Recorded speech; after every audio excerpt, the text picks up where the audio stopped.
Vamos empezando. Buenas tardes, gracias por venir a esta charla sobre la nutrición en las personas con fibromialgia.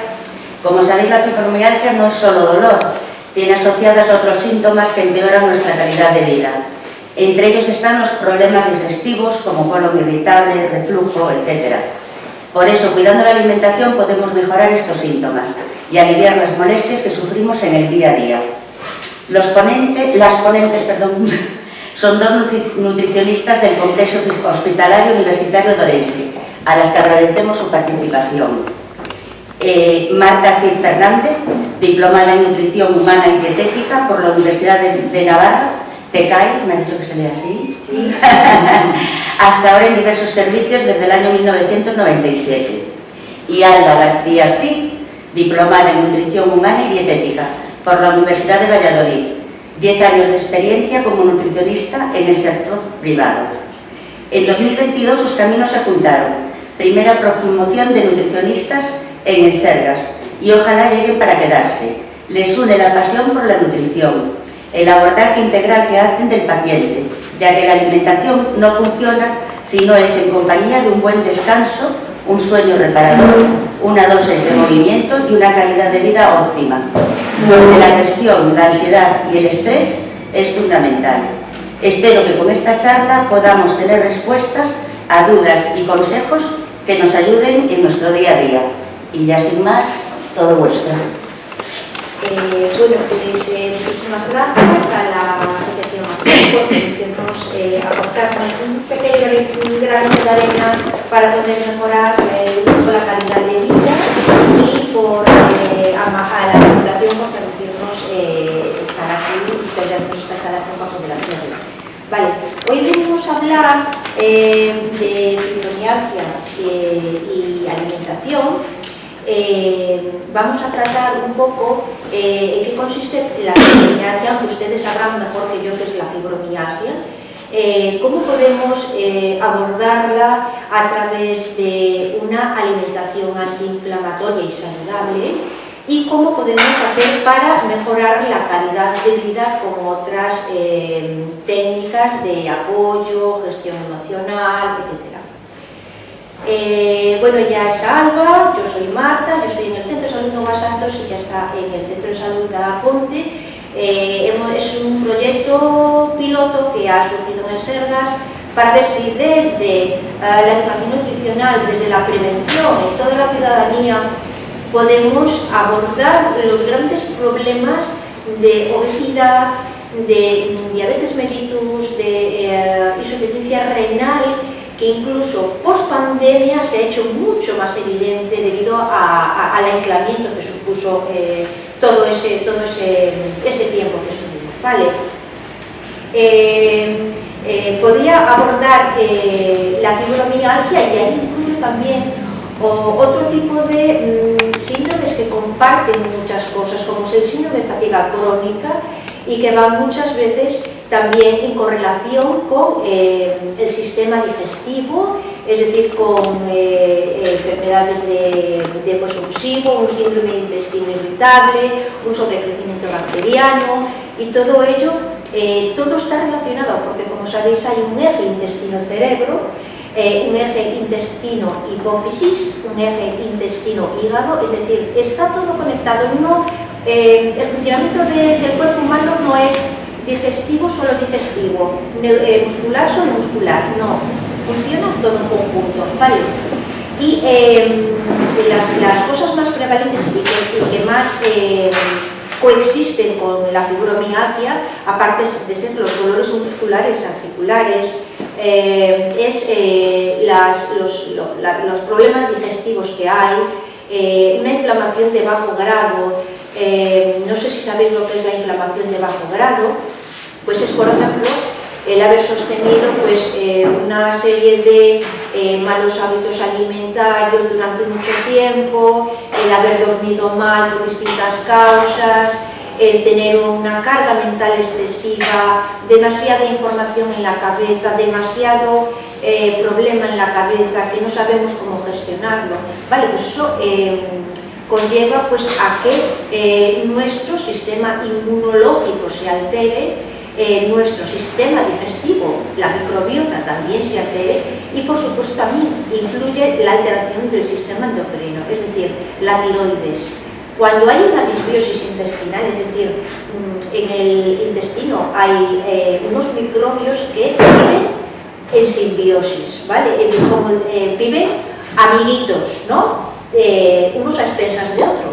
Pero ¿qué pasa? Que cuando hay estresores, es decir, cuando hay contaminantes de tipo ambiental, o sea, no solo lo que respiramos, sino el agua con la que se riegan las plantas, la alimentación que se le da al ganado, después los pesticidas, etcétera, un dormir mal, estar todo el día que parece que estamos corriendo, que no tenemos tiempo para nada, ese exceso de estrés conlleva a un desequilibrio de esa microbiota, ¿vale? Y después eso influye en todo el resto del organismo. Por eso es importante intentar mantener una microbiota sana desde la nutrición para que favorezca pues una reparación. Por ejemplo, el sistema inmunológico, cuando la microbiota está alterada, se vuelve loco, es decir, tiene que estar atento a distintos momentos del día, cuando hay más estrés, cuando hay más cortisol. El cortisol y la insulina van un poco unidos. En la ruptura, por ejemplo, de los ritmos de sueño y vigilia, también se producen alteraciones hormonales que influyen en esa microbiota. Por eso es necesario saber que cuando es de día tenemos que llevar a cabo unas funciones y la noche es para dormir. Se lo explicamos a los pacientes en la consulta. Hay que establecer unas rutinas de sueño. No te puedes ir con una pantalla a la cama porque estás diciéndole a tu cerebro que todavía es de día cuando es de noche. Y es precisamente por la noche cuando se hace un reseteo, igual que se hacen los ordenadores, en el cuerpo se hace un reseteo de todo nuestro sistema inmunológico. También se hace un reseteo, por ejemplo, cuando estamos enfermos.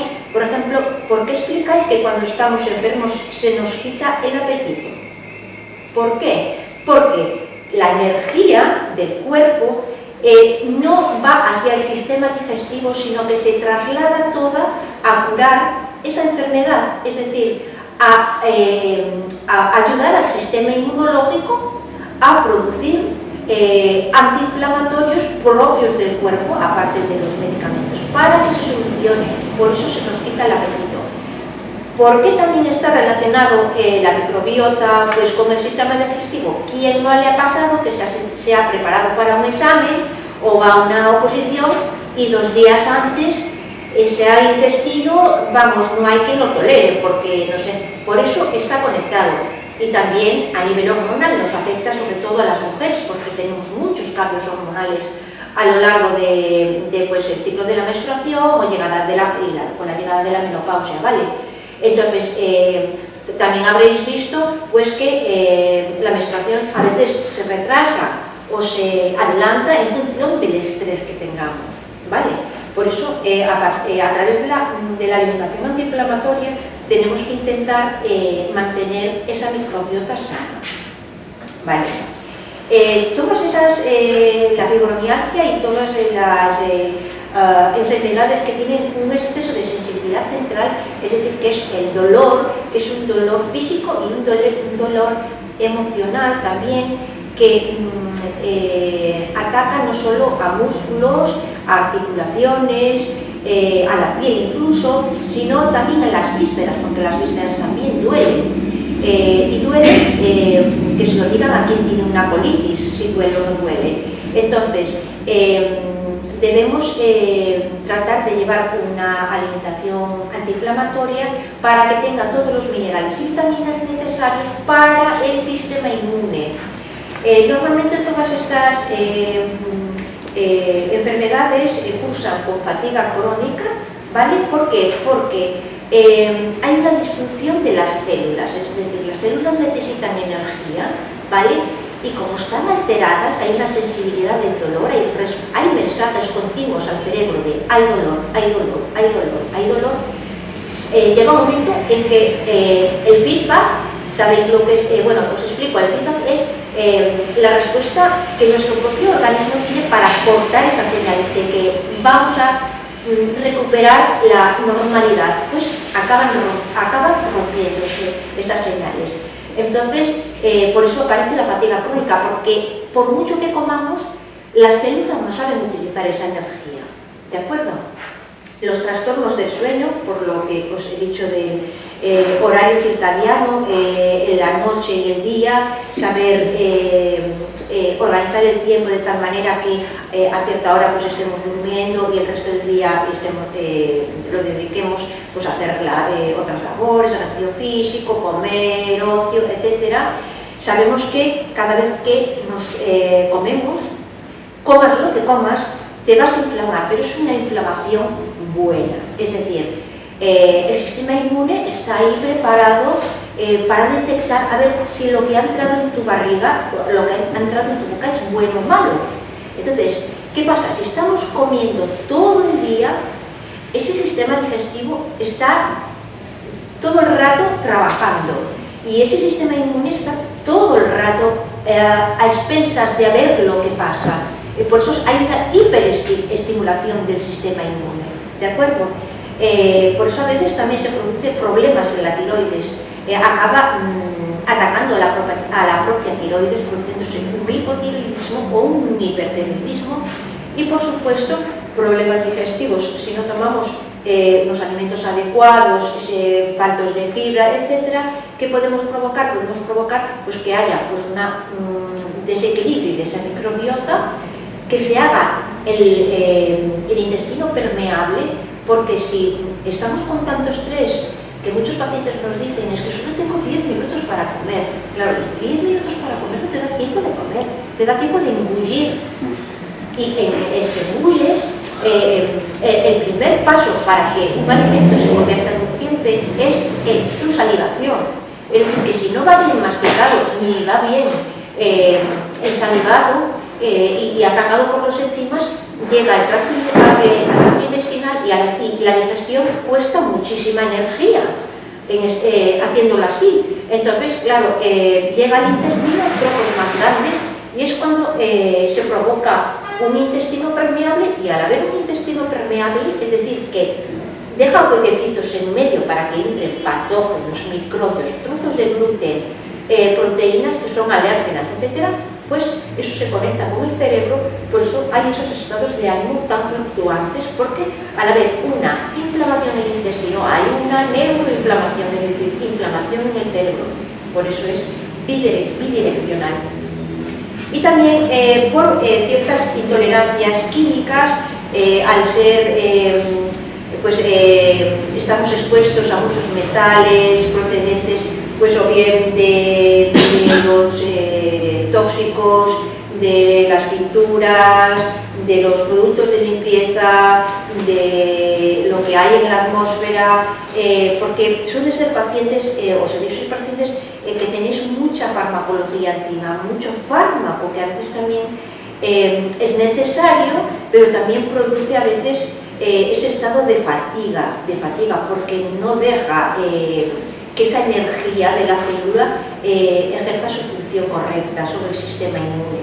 Y después también hay intolerancias nutricionales. Y en esto quiero remarcar que no es lo mismo una intolerancia nutricional en la que mi sistema inmune dice eso que entra mi cuerpo no lo tolero, que una sensibilidad. Lo explico. Muchas veces vienen pacientes que dicen, me sienta mal el gluten, me sienta mal la lactosa.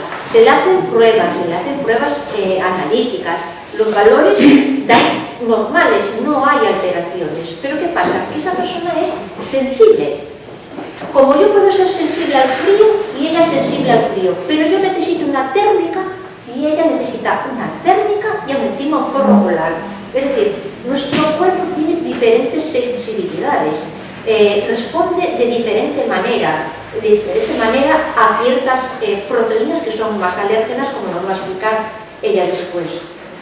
Bien, para ello es necesario un poco distinguir entre lo que es la alimentación y la nutrición. La alimentación es un proceso consciente y es un proceso voluntario, es decir, es un proceso que consiste en producir, almacenar, comprar y preparar los alimentos que nosotros conscientemente elegimos. Entonces, para que sea una alimentación consciente tenemos que procurar escoger alimentos naturales y no tanto procesado y ultraprocesado, ¿vale? Porque los procesados y los ultraprocesados llevan muchos aditivos, ¿sabe? Aparte de la farmacología, si aún encima le metemos aditivos, pues claro, el sistema inmune llega un momento en que se vuelve, ¿sabes? Pierde la noción y ataca a nuestros propios órganos. Y también en la preparación, en eso me refiero a la preparación, que una comida no tiene por qué ser, o sea, puede ser sana y puede ser rica, no tiene por qué ser sosa. Lo que sí tenemos que ser son preparaciones que no nos aporten grasa, que no nos inflamen.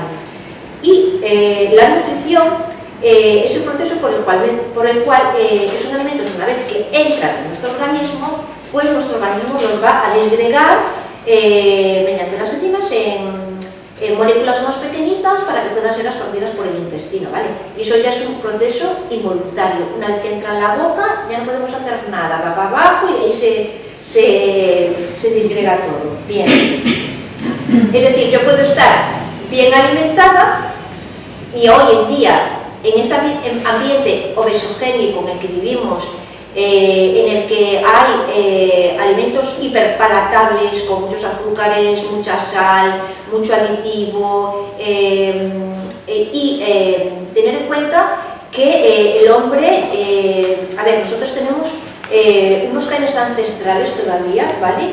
Y hay ahora mismo tecnología de dioses, entonces hay una ruptura, ¿vale? Es decir, ellos estaban acostumbrados a caminar mucho, a que conseguir el alimento le costara mucho trabajo, mucho esfuerzo diario.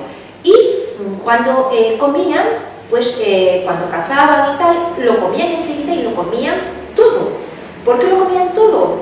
Pues para evitar las hambrunas que a lo mejor al día siguiente o al día siguiente no podían conseguir ya más alimento. Por eso la resistencia a la insulina es una adaptación del organismo humano, pero ya aparece en aquellas épocas, ¿sabes? Porque ellos tenían que hacer reservas y entonces en ese momento se les producían los picos de insulina porque comían mucho, mucho, mucho, y entonces eso es una tal. Entonces, por eso decías antes que muchas veces es pues comer las raciones adecuadas, los alimentos adecuados, con las preparaciones adecuadas y movilizar el cuerpo en la medida de lo posible. Hay días que hay peores y hay días que son mejores, pero un pequeñito paso que des va a ser mucho mejor que ninguno. Hoy en día estamos demasiado llenos, pero mal nutridos. ¿Por qué? Porque antes solo teníamos alimentos de temporada. Ahora vamos a los supermercados y hay piña todo el año, aguacate todo el año, pero claro, vienen desde muy lejos. La sostenibilidad, por sostenibilidad también se ha gastado mucha agua, se ha gastado mucha gasolina en transportar esos alimentos hasta aquí y ya llegan desprovistos de nutrientes porque eso ha sufrido un almacenamiento muy grande, en horas. Entonces, por eso es mejor consumir alimentos de temporada y de cercanía y sobre todo en la medida de lo posible ecológicos, pero no siempre es posible. Lo que sí es posible es que sean naturales, que sean poco envasados, que sean poco procesados. ¿Sabéis? Los alimentos se dividen en macronutrientes y micronutrientes. ¿Por qué macro? Porque los necesitamos en mayor cantidad.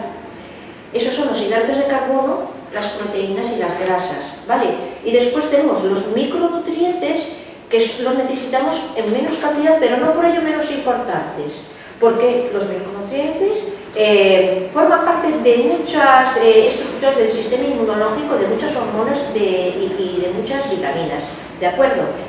Los hidratos de carbono son la principal fuente de energía de la célula y es lo que es la base de la alimentación. Lo hay de varios tipos. Los hidratos de carbono pueden ser simples, por ejemplo el azúcar de la fruta, o pueden ser complejos, como pueden ser los almidones de la patata, por ejemplo del boniato, y preferiblemente siempre hay que consumir la forma integral, porque el endospermo de estos cereales pues lleva todo el selenio y todo el magnesio y todas las vitaminas que necesita nuestro cuerpo. A veces esto tiene que ser individualizado, porque a lo mejor si yo tengo una persona pues, que tiene una colitis y le duele la tripa y va muchas veces al baño, yo no le puedo dar integral. Por eso las pautas tienen que ser individualizadas para cada uno. Vale. Después tenemos las proteínas que nos ayudan a reparar lo que se estropea y a formar nuevas estructuras, y las grasas que, como ya os he dicho, cumplen una función de almacenamiento de energía y ayudan a formar las vitaminas y nos ayudan también a transportarlas a lo largo de todo el sistema circulatorio. Bien, por ejemplo, las proteínas podemos tener las de origen animal, carne, pescado, huevos y lácteos, ¿vale? He de decir que la carne, como proteína, es una buena proteína, pero hay que consumir menos carne de grandes mamíferos, entre otras cosas porque son mamíferos que han pasado una larga evolución para crecer, y entonces han sido, bueno, pues han tenido una alimentación, a lo mejor en granjas que no ha sido pues lo más ecológica posible, han estado sometidos a más estrés, entonces sus grasas no son tan saludables que si fuera una ternera criada, pues por ejemplo en una aldea donde come su pasto, a eso me refiero, ¿vale? De todas maneras, estas carnes, pues siempre decimos que deben de ser consumidas al menos 2 veces a la semana para que nos aporten la vitamina B12, que tiene que ser a través de la alimentación. Aparte se produce en el intestino, pero la mayor parte podemos aportarla a través de la alimentación, y priorizar carnes de aves y de alimentos pequeños, ¿vale?, que tienen menos tóxicos, ¿de acuerdo?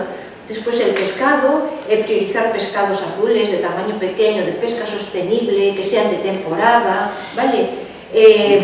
Huevos y lácteos en función de la tolerancia a la lactosa que cada uno tenga. Y de origen vegetal, las proteínas, tenemos proteínas en las legumbres, en las lentejas, en los garbanzos, en el seitán, en el tofu, etc. Después las grasas, tenemos 2 tipos de grasas, que son las grasas saturadas, que como bien dice la palabra, están saturadas, es decir, que una vez que entran en nuestro organismo se convierten en sólidas, es decir, como manteca, ¿vale? Entonces eso se van pegando a las paredes de los vasos y van formando placas, ¿vale? Por eso no hay que abusar de las carnes rojas y por supuesto de los embutidos, que aparte de carnes rojas tienen nitratos, tienen nitritos y tienen muchos aditivos que vamos sumando de forma sumatoria a lo largo de toda la vida en nuestro intestino. Y favorecer el consumo de grasas insaturadas, como el aguacate, aunque el aguacate es bueno, lo que pasa que es un producto que consume mucha agua para su producción. No es tan sostenible, pero bueno, lo podemos consumir de vez en cuando, pero tenemos una fuente de omega 3 española, que es el aceite de oliva virgen extra, ¿vale? Los frutos secos también son una fuente de ácidos grasos saturados, y el pescado azul. Bien, nosotros lo explicamos en las consultas a los pacientes de una forma más gráfica, porque antes se explicaba en forma de pirámide, pero no llegaba a la población. Por ejemplo, me encuentro a gente que me dice que consume, que entendió mal el mensaje de 5 frutas y verduras, y entonces consume 7 frutas, verduras 0, pero 7 frutas. Claro, el exceso de fructosa también afecta, porque hay una subida de glucosa grande en la sangre. Entonces, les solemos explicar en forma de plato para que sepan cómo estructurar sus comidas. La mitad del plato, este plato surgió en Harvard porque fue la mejor manera y la mejor idea para explicar más o menos las porciones y lo que hay que meter en cada parte del plato. La mitad siempre debe ser de verduras y hortalizas, es decir, si no hay variedad en el plato de colores, no hay variedad en la microbiota. Entonces, meter las distintas verduras, variar mucho de temporada, de cercanía, y siempre meter siempre al día pues 3 piezas de verdura, una de ellas cítrica si se puede, y 2 raciones de verduras, una en forma de cremas, otra en forma de ensaladas, o 2 veces en forma de ensalada, o como se quiera, ¿vale? O utilizando pues, al horno, al papillote, salteadas. Después, un cuarto del plato tiene que ser de proteína animal, ¿vale? Ya vemos carne de ternera 2 veces a la semana, carne de pollo y de pavo, de conejo pues más veces, pescados azules, lácteos el que los tolere, ¿vale? Y utilizar lácteos de buena calidad, sin azúcares añadidos, sin eso, ni light, ni no light, ni diet, yogur natural, normal, ¿de acuerdo? A la que nosotros le podemos añadir nuestros trocitos de fruta, nuestros trocitos de avena, que no vengan con azúcares ocultos, ¿vale? Que son peores que echarle una cucharadita de azúcar, ¿de acuerdo? Y la otra cuarta parte tiene que ser de cereales integrales en la medida de lo posible, por lo que dije antes, porque si hay un colon de intestino irritable, si hay una fase en la que tenemos una irritación en el intestino, yo no puedo dar un cereal integral. Tengo que dar otros tipos de cereales e incluso cuando hay hipotiroidismo y muchas otras enfermedades tenemos que variar, variar el tipo sobre todo de, por ejemplo, de vegetales. Por ejemplo, cuando hay hipotiroidismo no podemos consumir mucho brócoli, no podemos consumir mucha hoja de verdura que tenga mucho oxalato. O sea, hay que hacer diferenciaciones en cuanto a la patología de base, pero también ver qué otras patologías tiene, para poder adecuarle esto. Son pautas nutricionales individualizadas. Entonces todo ello debe ser acompañado pues, de una buena hidratación diaria. No sé, hay gente que viene diciendo que viene, pues bebe 3 o 4 litros diarios de agua. Tampoco es necesario. El organismo a veces es contraproducente beber tanto. Es como si a las plantas las estuvieran regando todo el rato. Acabas eliminando por la orina todas las vitaminas y minerales que te acabas de comer, las acabas eliminando por la orina, ¿de acuerdo? Entonces, con 8 vasos diarios, en los que incluyo pues, caldos, sopas, infusiones y agua, pues ya llevaría. Y después, ejercicio físico en la medida de lo posible. En caso de ser veganos, que hay pues, mucha gente que prefiere consumir alimentos vegetales priorizando pues, la proteína vegetal como la procedente de las lentejas, del seitan, del tofu, de los guisantes, etc. Y cereales integrales, esto sería lo mismo que en el otro plato. Las verduras y hortalizas también serían lo mismo, pero siempre aquí vemos que hay un aporte de vitamina B12 necesaria para la formación y evitar que se produzca una anemia, porque la vitamina B12, como ya he dicho antes, solo proviene de alimentos de origen animal. También acompañado siempre de aceite de oliva virgen extra y ejercicio muscular y ejercicio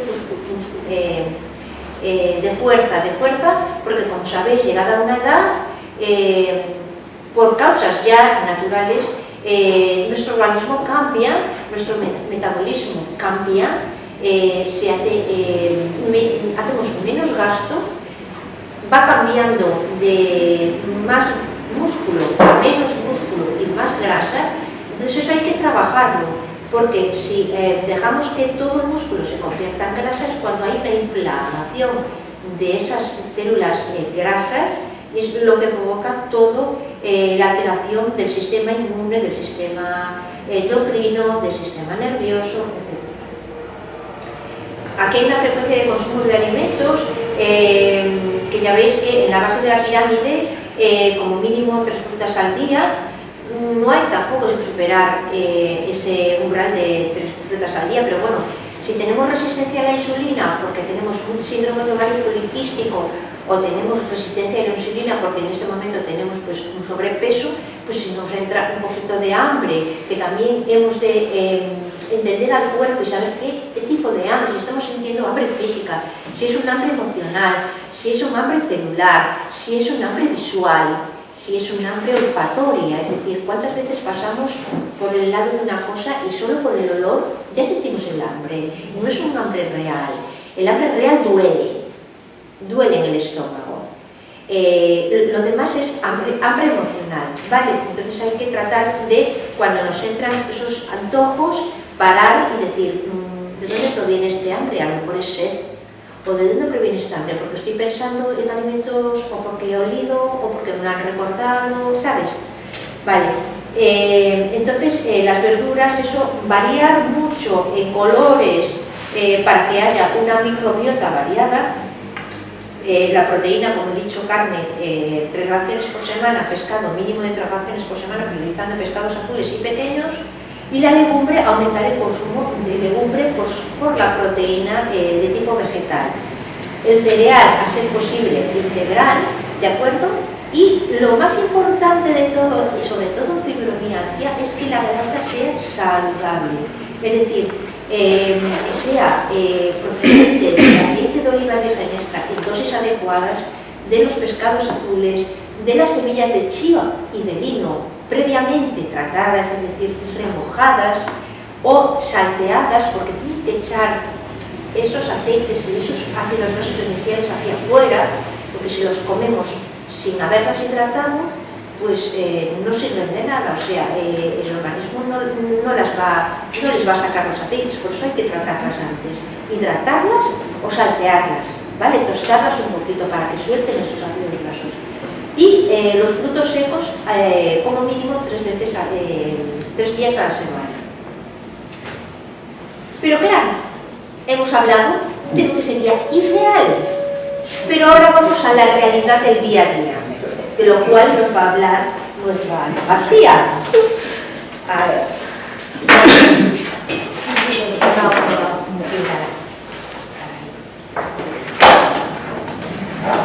Bueno, pues como os ha explicado Marta, hemos hablado mucho de la teoría, pero yo considero que el éxito siempre es bajar lo ideal a la realidad de cada caso. Entonces vamos a hablar un poco de lo que solemos ver en consulta, pero sabiendo que cada caso siempre hay que tratarlo de manera personalizada. Entonces, a la hora de tratar en consulta, lo primero que hacemos es conocer al paciente, conocer evidentemente las patologías y, como bien ha dicho Marta, en fibromialgia hay una alta prevalencia de otras patologías. Entonces, las pautas también van un poco dirigidas a eso. Entonces, lo primero que debemos hacer es establecer una rutina. Como os inició Marta, el cuerpo tiene un reloj biológico que llamamos ritmos circadianos, y esos ritmos circadianos lo que hacen es que el cuerpo esté diseñado para vivir durante el día y para dormir durante la noche. Pero a día de hoy, pues por los trabajos que tenemos, los turnos de trabajo, las pantallas, el estrés, provoca que el cuerpo ya no sabe ni cuándo tiene que dormir, ni cuándo tiene que comer, ni cuándo toca el ocio. Entonces, un poco las rutinas van por esos tiros. Es importante que la rutina sea flexible, pero que sea rutina. A la hora de establecer la rutina, siempre hay que hacerlo de manera individualizada y lo primero que hay que tener en cuenta es horario laboral si es que estáis trabajando actualmente.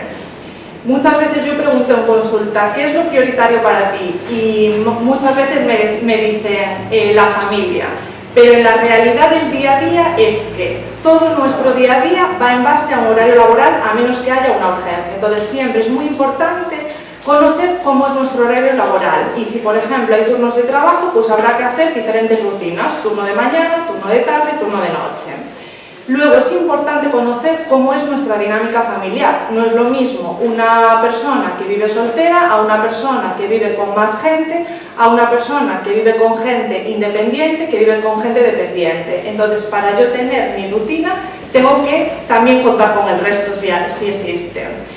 También es importante tener una rutina en el sueño. En muchas ocasiones pensáis que el dormir mal es porque os ha tocado, pero la realidad a día de hoy es que muchas veces dormimos mal porque no tenemos una correcta higiene del sueño.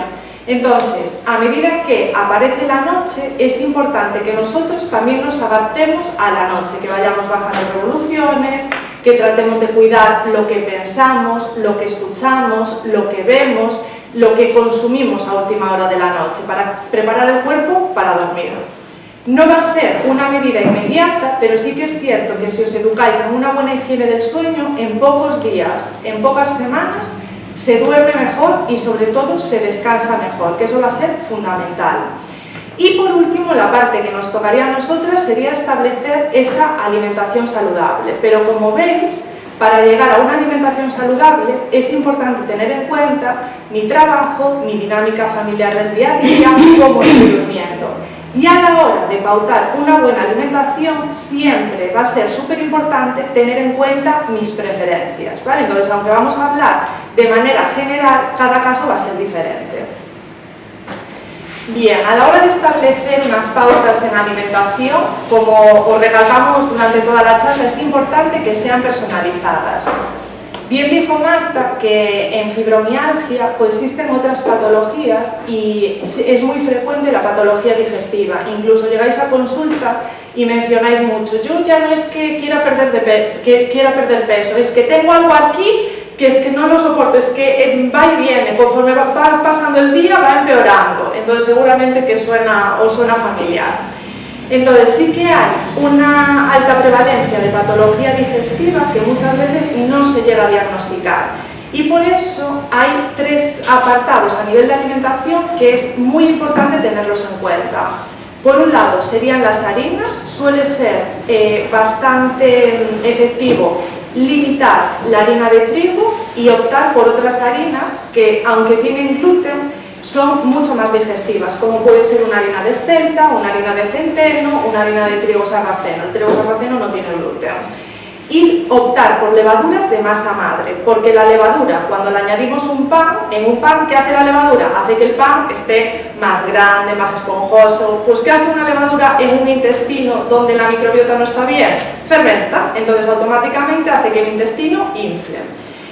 En cuanto a las harinas, hay que buscar si a lo mejor hay otra patología, porque a lo mejor encontramos otras patologías que ni podemos consumir trigo o incluso podemos consumir las levaduras. Por otro lado, la lactosa. Es interesante en la mayoría de los casos limitar la lactosa, pero incluso hay casos en los que vamos a tener que restringir los lácteos en general, porque sí que pueden inflamar. Dentro de la lactosa, que es bastante desconocido, que sepáis que la leche sí que tendría que ser sin lactosa. Por otro lado, los yogures sin lactosa son aquellos que tienen sabor ácido. Entonces, yogures de nuestros, Lacsa, Loureiro, ya no tienen lactosa, o sea que no haría falta comprarlos sin lactosa. Y siempre optar por yogures naturales y enteros. Y los quesos, cuanto más curados, menos lactosa tienen. Y por último, súper importante, limitar el consumo de aditivos. El consumo de aditivos va asociado en general a producto envasado y muchas veces pensáis, yo no como envasado. Pues a día de hoy es imposible no comer envasado, porque un yogur viene envasado, porque la leche viene envasada. Entonces, comer envasados no necesariamente es comer procesado ni ultraprocesado, pero sí que debemos conocer unas nociones básicas acerca del etiquetado. Y siempre que nos sea posible, optar por alimentos frescos que sean de cercanía y que sean de temporada.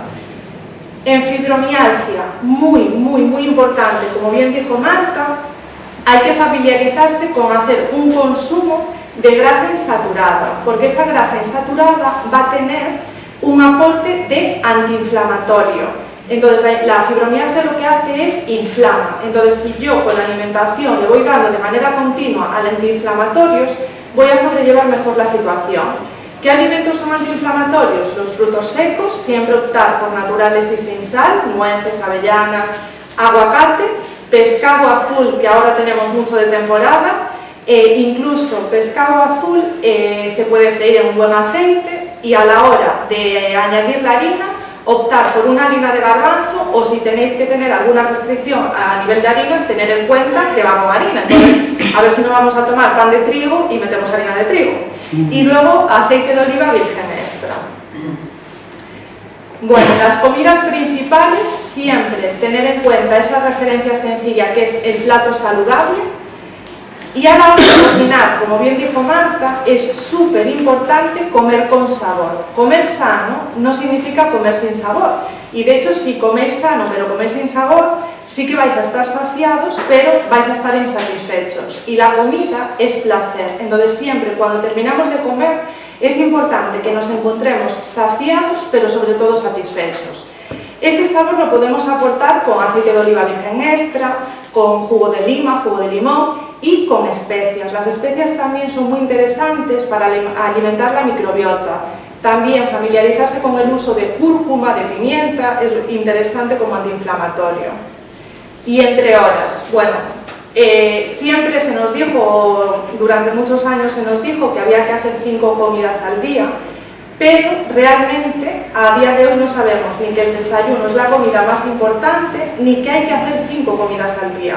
Lo ideal sería identificar cuándo tenemos hambre, cuándo estamos saciados y comer acorde a nuestras necesidades. Si queremos hacer ingestas entre horas, que sean ingestas de calidad. Esto no quiere decir que pues, un día me apetecen unas galletas, a menos que tenga una patología, pues a menos que tenga una diabetes, que pues no me voy a comer unas galletas con azúcar, pues si tengo una celiaquía no me voy a comer unas galletas con gluten, pero como hemos dicho hay que ser flexibles, porque sin flexibilidad no vamos a conseguir nada, pero vamos a procurar priorizar frutos secos, fruta, incluso podemos hacer hummus, que es un untable de garbanzo, lácteos y los podemos tomar. Y siempre, como os he dicho antes, tener en cuenta la preferencia individual, es decir, si a mí me apetece dulce, no vale de nada comer salado, porque me voy a comer el salado más el dulce. Si a mí me apetece salado, no me conviene comer dulce, porque voy a comer el dulce más el salado, ¿vale? Entonces siempre tener en cuenta nuestras preferencias individualizadas. Y siempre también respetar una buena conducta a la hora de comer, tener una relación sana con la comida. No es lo mismo comer de pie mientras estoy pensando en otra cosa, a sentarme y disfrutar de la ingesta. Y como bien dijo Marta, masticar, porque aunque yo tenga un problema digestivo, si yo no hago la digestión aquí, le estoy dando el triple de trabajo a mi estómago y a mi intestino. Entonces, sabed que la digestión empieza en la boca. Y en general, el mensaje es muy sencillo: comer más alimentos, priorizar alimentos que sean frescos, que sean de cercanía y que sean de temporada. Si es época de higos, bienvenidos los higos. Si es época de uva, bienvenida la uva. Y tratar de reducir el consumo de producto envasado. Entonces, para saber qué comprar, queríamos dejaros también unas nociones muy sencillas acerca del etiquetado, porque en muchas ocasiones compramos algo, nos venden algo que no vamos a comprar. Nosotros vamos con nuestra buena intención, pero esa buena intención se queda por el camino. Entonces, a la hora de comprar un producto envasado, hay dos apartados que son interesantes, que sería, por un lado, los ingredientes y por otro lado, la información nutricional. Lo más sencillo, lo que más información os va a dar, va a ser los ingredientes. Entonces, los ingredientes, lo que tenéis que saber es que siempre aparecen de mayor a menor según el producto final os contiene, ¿vale? Es decir, si yo voy a comprar un pan, los ingredientes que más tiene, pues el primero sería una harina, lo ideal sería que fuera integral, que llevara levadura, que llevara aceite de calidad, que llevara sal, ¿vale?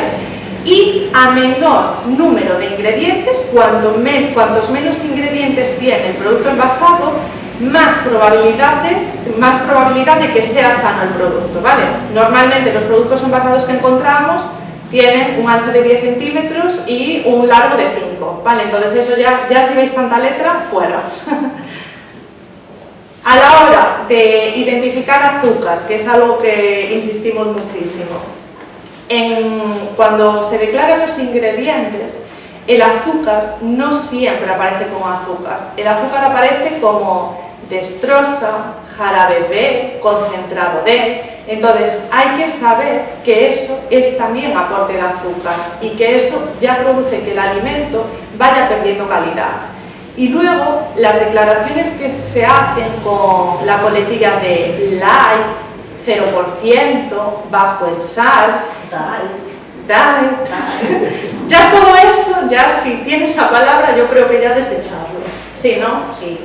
La industria, una vez que sabe que hay que restringir sal, ya buscará el camino, porque todo el mundo tiene que vivir, exactamente, pero ella buscará el camino para meter de alguna forma ese producto llamándolo de otra manera. Es la realidad. Es la realidad. Y ahí os dejamos dos ejemplos de unos cereales que dicen que son fitness chocolate, a que invita la palabra fitness, y otro que son unas galletas digestivas, que además lo que estamos hablando, unas galletas digestivas en pacientes con fibromialgia que tienen muy asociados problemas digestivos, pues a qué invita a pensar, pues probablemente lo contrario de la realidad. ¿Que es buena para la digestión? Sí, sí. Cuando en realidad contienen pues, grasas de mala calidad, etc. Bueno, esto es así para que veáis la diferencia entre un alimento, un producto procesado y un producto ultraprocesado. Como veis, los alimentos naturales son aquellos que nacen en la tierra, en el aire y en el mar. No hay otro. Es decir, el jamón york no me crece en el árbol.